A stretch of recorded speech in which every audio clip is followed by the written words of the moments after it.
sis and tell, a whole lot of talk, a whole lot of nothing. Amanda does stand up, Alison's on TV, and when they hop on the phone, you already know it's the place you wanna be.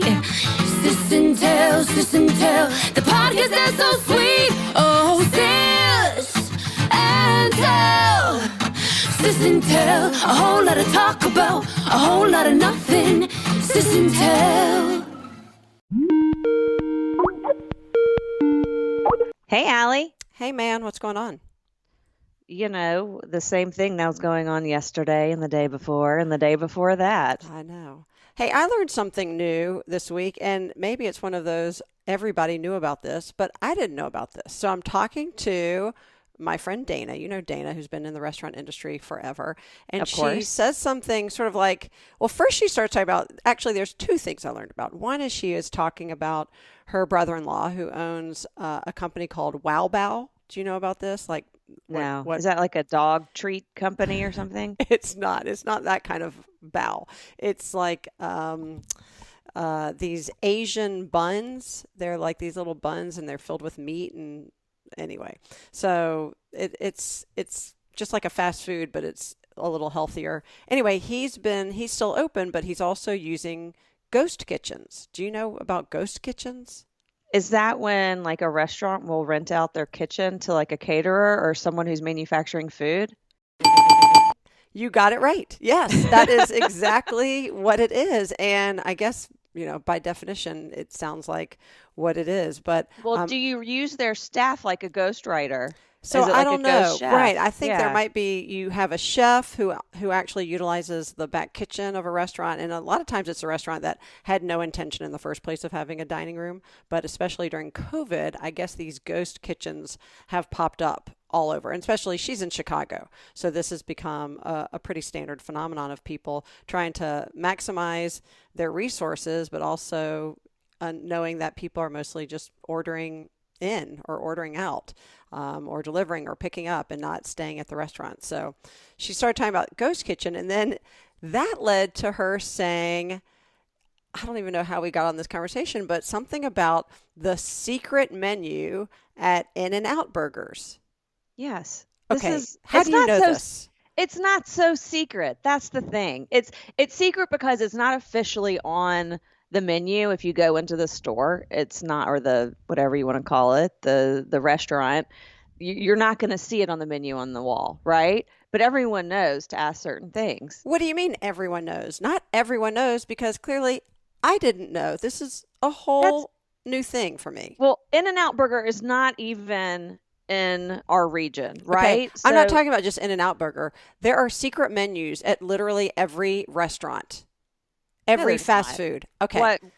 Well, Okay. you can ask for things. You can, like what? Like, well, so there was a restaurant that we went to that was, is like a chain. It's not, I mean, I guess it's a chain. There's like two or three of them. Yes. And you could ask for stuff by a certain name. Yeah. I mean, I guess that is a secret. That's a secret menu. It's secret menu. Dana said that all you have to do is kind of go into these places and go, what's on the secret menu? And kind of like wink, wink, nudge, nudge. You don't have to have a passcode. I thought you have to have like a secret word or something. So apparently In-N-Out Burger is not. Secret menu? Well, yeah. What? Does what? You just ask for a secret menu and they give you a secret menu? You just ask for a secret menu, or they tell you the one thing that's on the secret menu. Apparently Starbucks has a secret menu. And so I went to our research department and I typed in, secret menus, and I pulled up a list of at least 30 things on secret menus. Now, not 30 different restaurants, but 30 items that are not on the traditional menu that they serve. And it's everything from In-N-Out to McDonald's to Starbucks to Chick-fil-A to Taco Bell. I'm telling you, what about Waffle Chipotle. House? Is Waffle House on there? I didn't see. But this is, and there's a whole article. There's a bunch of articles, but it's like, ask for the secret menu items at your local restaurant. So I don't know if you just asked for the item but how do you know about it if you didn't know there's a secret menu? This is crazy. And why do they have a secret menu? Why is it a secret? Let's call someone and find out. Let's call up one of these restaurants and ask them about their secret menu. Okay. Who are we going to call? Well, I feel like, Name the restaurants again. Well, it's literally any fast food, like Starbucks, Chick-fil-A, McDonald's. All of these places have. Who's most likely to talk to us? I feel like people at Chick-fil-A are most likely to talk to us. All right, do we have to get their permission to talk? I feel like if we just call one of these.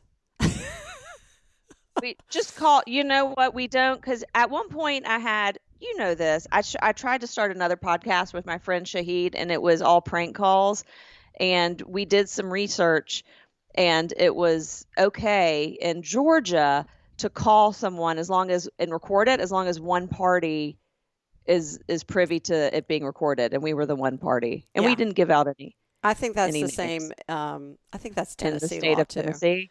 Yeah. But we're not going to be mean. It's not like we're like shock jock radio DJ hosts, DJ rate whatever. We're not going to like give them a hard time and pull a prank on them. We should just call someone up. Okay. It feels like Starbucks would be a likely candidate because everybody has a Starbucks. I feel like that's probably a popular space, and they've got a couple of, at least according to this little blurb, there's a couple of different things. There's a Starbucks Cold Buster.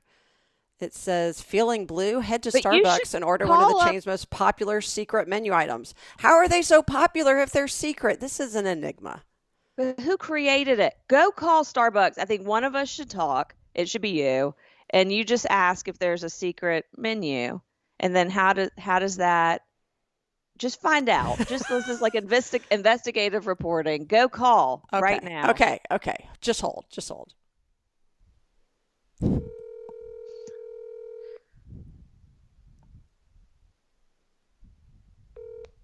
I'm sorry, the person you are trying to reach has a voicemail box that has not been set up yet.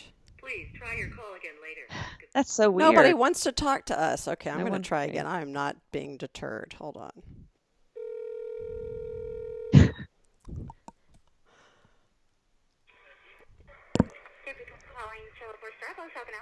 Oh, hi. I had a kind of strange question for you, but I have a little bet going on with my sister. She told me that you have a secret menu. Is that true? I'm not very sure. We don't really have a secret menu, but usually people get these secret drinks from TikTok.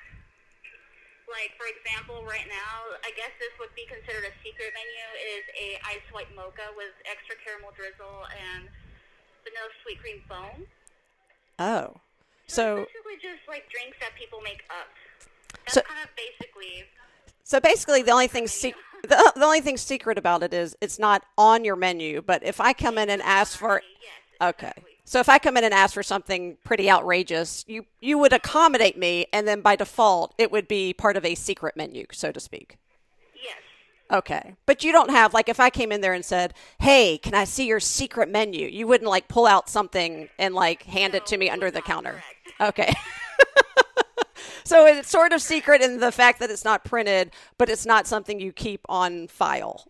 Correct. Exactly. All right. That's very helpful. I think we're both winners in this case then. All right. Hey, thank you so much. Have a great day. No problem. Have a great day. Bye-bye. Okay. Well, I don't think the fast food places have a menu they're going to pull out, though. There's not like a printed menu. That's something you would have to go into like a nicer restaurant, right?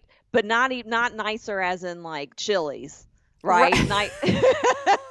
Nicer as in like your local restaurant. And there was there's a bakery called H&F in Atlanta, and like places like carry their bread. This is how good they are. But I think the same owners have a restaurant, and they have a secret menu they tout that doesn't come out until midnight. And it's like a secret hamburger menu, and it's only on like Saturdays. So you have to be there at midnight to get this hamburger, and then it's very like limited. And then there's some things like you have to be at a bar. You have to be at the bar and ask about the secret menu. Like I've heard of this, but like even In-N-Out Burger, they're not going to slip you the secret menu underneath the counter. That sounds like a code for something totally inappropriate. It sure does. It sure does. I just want to make sure I wasn't missing something, but that makes more sense. But I didn't even know. I guess the other reality is that, all of these places are pretty flexible, especially now with allergies and, the soy this and the, sugar-free this, that you can constantly, if you could think of how many things, especially let's just take Starbucks as another example, how many different combinations you could make up that are not on the menu and then are considered secret. They're not really secret. It's just high maintenance. You know who I bet does not have a secret menu, and I wish they did, is Waffle House. And because they have to be super quick, right? Right. So they can't do any accommodations except for maybe leaving something out. So did I tell you our Waffle House experience? No. Aaron, so for those not familiar with Waffle House, they're of course known Who for is their not familiar with Waffle House? I don't know, people. We went to Mississippi for my one of my best friend's weddings, and my friend Hillary, her husband, had never been to a Waffle House. He had heard of it, but that was like his first time. So Waffle House actually was established in Avondale, which is about 1.5 miles from my house, and there's a Waffle House museum that's not open all the time. I don't even know how you get in there. It's more of like a tableau that you look at from the outside.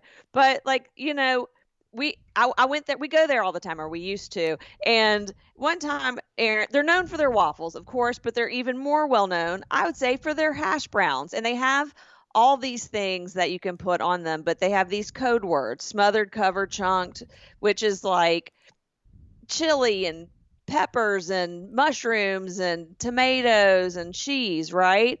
And then there's something you can ask for, and it's hash browns all the way. So that means, what do you think that means?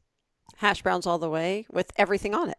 Literally everything on it. But everything is chili, tomatoes, onions, cheese, mushrooms, all of that I gotcha. stuff. Yeah. It's like a loaded, it's like nachos, but on hash browns. I don't know anyone who ever asked for all the way except for my husband. And we went there, and he goes, "I'll have the the hash browns all the way." And literally at the same time, me and the server both go, "Are you sure?" And he got a little stubborn on us, and he goes, "Yeah, I'm sure."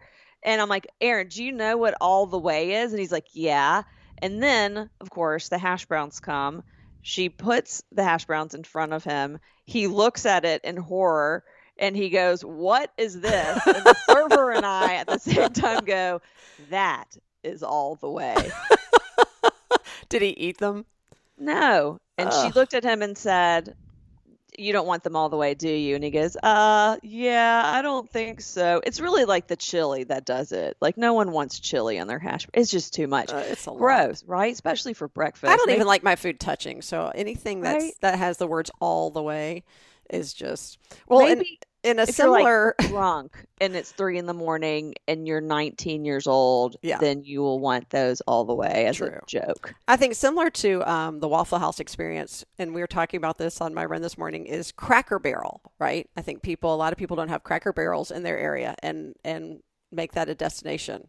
And actually, my sister-in-law, so Lauren, was telling me that she has a friend who was driving cross country and decided she wanted to find a Cracker Barrel because I guess she doesn't have one. And so she goes to this Cracker Barrel, and as you know, like, it's not only known for its country food, but for the country store that is like very kitschy and has all of this like throwback and just fun stuff and like the penny candy and things like that. So she's in the store, her friend's in the store, and finds this poncho. And it's got, I guess, like a faux fur collar, but it's like really nicely made. It's only like $19.99 or something, but really nice. And she was like, "God, look at this poncho. It's amazing." So she bought it.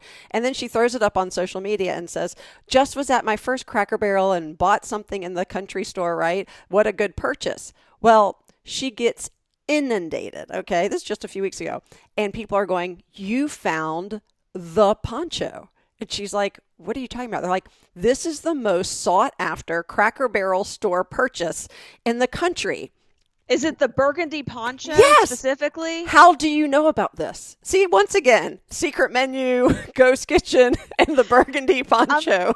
I'm sorry to ruin the story. I thought you had already said burgundy, and you told me this story, so I was referencing this when you told me it a couple days ago. Okay. But not on the podcast. No, not on the podcast. Okay. No, it's fine. No. So I'm not like I didn't even know about this, but this makes me want to like go to Cracker Barrel and go look for the poncho. Yeah. Well, How much can we sell it on eBay? so that's what she thought. So once everybody exploded and said, yes, this burgundy poncho, like this is the poncho, she thought, well, I've got to drive cross country. I'm just going to stop at all the Cracker Barrels I can, and I'll collect them and I'll give them as gifts or resell them. So she ended up going to 22 different Cracker Barrels.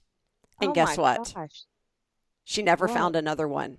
They were sold out across the country, like everyone said. She did not. She did not go to 22. I can only tell you the story. I cannot verify its validity, but don't let the truth get in the way. All right. How long did that road trip take? Well, she was literally going from the East Coast to Colorado.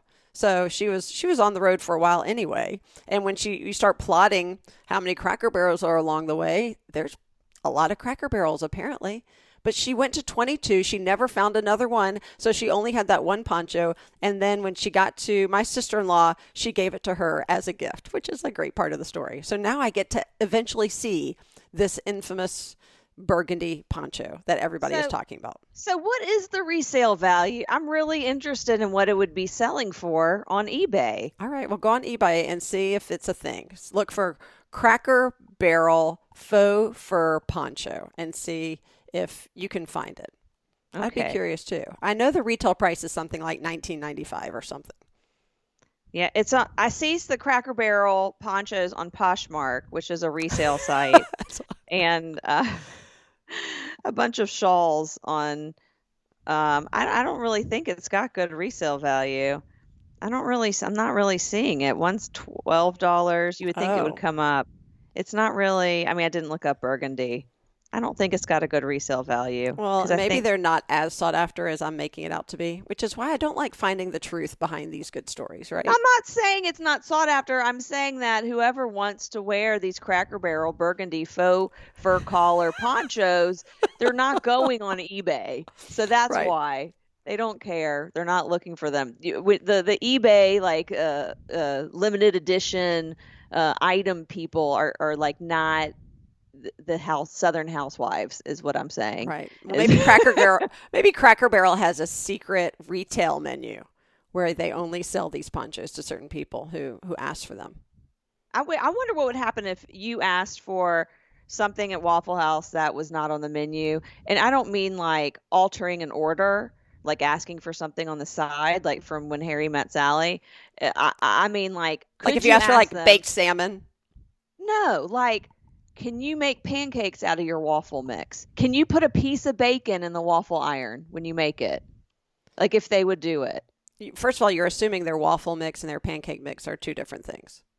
There's no pancakes at Waffle House. What? Yeah. So you know way more about Waffle House than I do.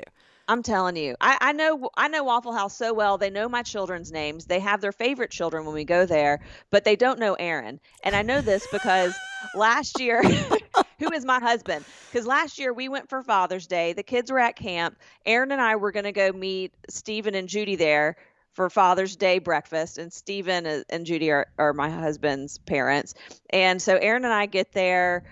He goes to the bathroom. The waiter comes over and says, would you like some coffee? And I'm like, no, thank you. And he goes, would your dad like some coffee?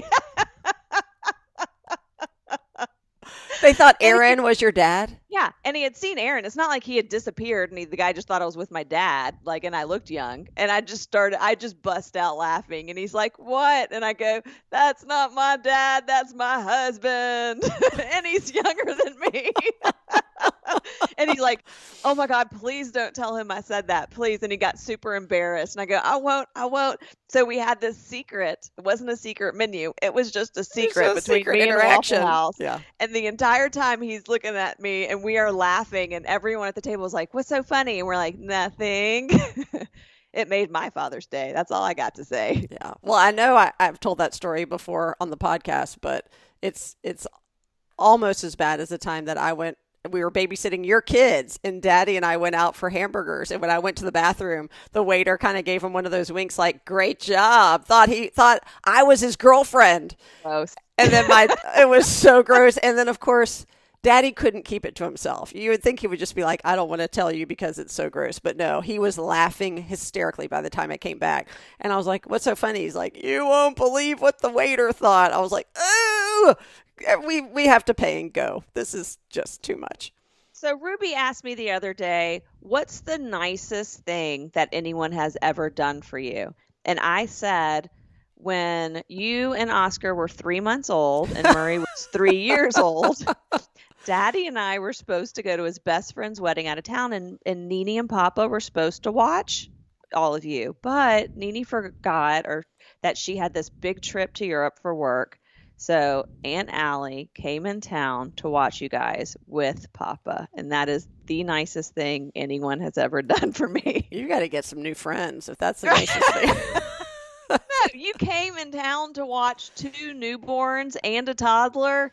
If it had been by yourself, it would probably been easier, but you had to do it with Daddy. My gosh. I just laugh and I tell the story about, I don't know how you even did it. You were the mother. I only had to do it for like 2 days, but I wake up, they wake up at like 5:30 or 6 in the morning. I get them, you have to change both of them. And then I bring them downstairs and I warm their bottles and I put them in their boppies. And so they're on the floor. And so I've got both bottles because I want to feed them at the same time. So then I'm feeding them at the same time. Then I'm trying to burp them at the same time. Then I feed them and burp them and feed them. Then I have to change them again. So I've changed them. And all this is going on over like the course of like an hour or two.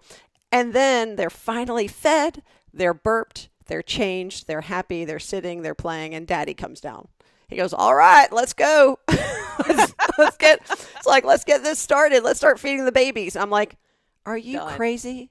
I've been up since 5:30 in the morning. They're done, right? We're ready to go. It was so funny. The thing is he was probably up at 4:30 because it's not like he sleeps late. Exactly. What was he doing? I have no idea. He was doing his morning routine. Maybe he just thought we were all sleeping till 8 o'clock, but they were not. I just remember that part being really funny, but I don't remember that being the hardest thing I've ever done. I think I thought it was going to be a lot more challenging, but you had them with a good schedule. They were such good babies. Oh my gosh. They were good Feels like babies. 1.5 million years ago. It was. That was like 11 years ago. I know. That's a long time. It's a long time.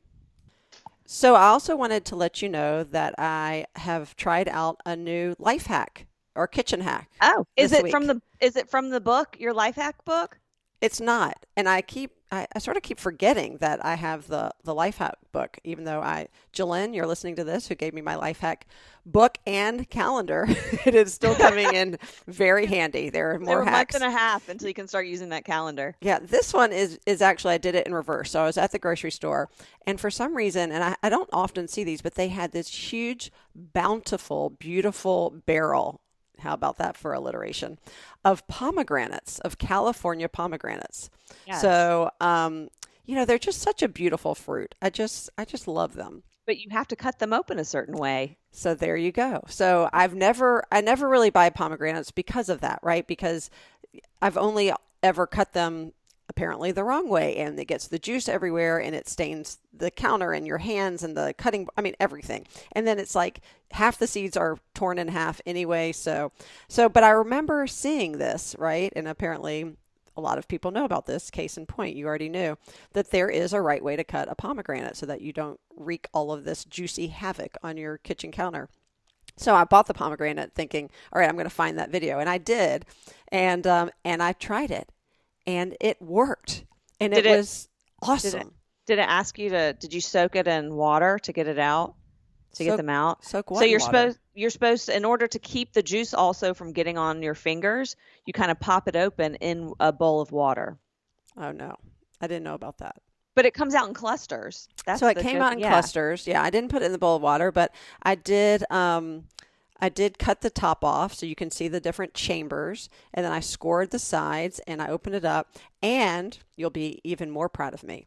I made Levi record the whole thing so we can put it on our blog so people can see that real people can do these things. It's not just these hackers, these professional life hackers who can do these cool things. But we were both so excited. You can hear him laughing in the video too, because I was a little nervous. I watched it once, but then I sort of forgot about it. So I'm like, oh, record me. I think I remember how to do it. And it did work. And there's really like 6 or 7, little divisible chambers within the pomegranate. So you can easily rip it apart and eat the seeds. And so then I bought a second pomegranate, and I'm going to do it again this week. And it's fun just to keep it in your refrigerator. That's very exciting. I'm so glad we saved this for the podcast. Thank you for not telling me this story 3 days ago. It's so exciting, right? It's really. That is. I'm glad you recorded it though, because I'm failing at our blog. I haven't posted on there in like a week and a half because I'm just not feeling it. I'm just not feeling it. I don't feel like doing it, so I didn't do it. That's just has become my strategy with COVID life. I'm good, but also the opposite. If I'm gonna do it, I'm just gonna do it. I'm actually doing a challenge, a 50 squats a day challenge for the American Cancer Society. And 50 squats is super hard if you're trying to do them all at once, but if you break them up throughout the day, then it's really doable. Yeah, if you just do 10 at a time, 5 times. Yeah, that's easy. It's so doable. So, but there are these people who are on. There's a page for it, right, on Facebook, so we can support each other and say, "Oh, I did my 50 squats today." Someone has been posting on there T-shirt designs that are about the squats. And she's like, "Would you wear this T-shirt?" And then everyone who says yes, she sends them this link to buy the T-shirt. What does the T-shirt say? It's none of the proceeds are going to the American Cancer Society. I can tell you that much. Yeah. They're all going to her. And I think I'm like, that's gross, right? It'd be one thing if you were donating proceeds or if it was American Cancer Society sponsored, link or whatever. But I just find it gross that someone's taking advantage of all these squatters. Well, and I have a hard time talking about swag right now when it comes to working out because, I've been going to Orange Theory for 2.5 years and I haven't been since March because of COVID. And I missed Hell Week, which is like they give you like 8 days to complete at least 5 of these challenges. And if you do, you get this awesome skull t-shirt. Number one, like there's 3 things I love. 1, a good challenge.